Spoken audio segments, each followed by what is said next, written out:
സമ്പൂർണ്ണ list പ്രസിദ്ധീകരിച്ചതിലൂടെ March 2-ാം വാരം township പദ്ധതിക്ക് തറക്കല്ലിടൽ നിർവഹിക്കാനാണ് സർക്കാർ നീക്കം.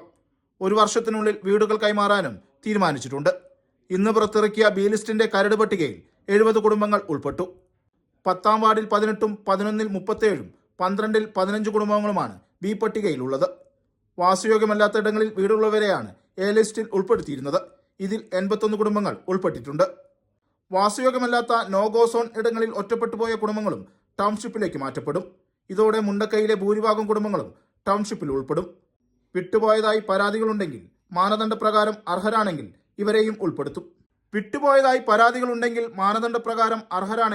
ഇവരെയും ഉൾപ്പെടുത്തുമെന്നും സർക്കാർ വ്യക്തമാക്കിയിട്ടുണ്ട്. താമസസ്ഥലം പൂർണ്ണമായി നഷ്ടപ്പെട്ട വീടില്ലാത്ത 242 കുടുംബങ്ങളുടെ 1-ാം ഘട്ട അന്തിമ പട്ടിക നേരത്തെ പുറത്തിറക്കിയിരുന്നു. കൽപ്പറ്റ നഗരസഭയിലെ എൽസ്റ്റൺ എസ്റ്റേറ്റിൽ നിന്നും ഏറ്റെടുക്കുന്ന സ്ഥലത്താണ് 1-ാം ഘട്ട ടൗൺഷിപ്പ് നടപ്പാക്കുന്നത്. ഊരാളുങ്കൽ ലേബർ സൊസൈറ്റിക്കാണ് നിർമ്മാണ ചുമതല.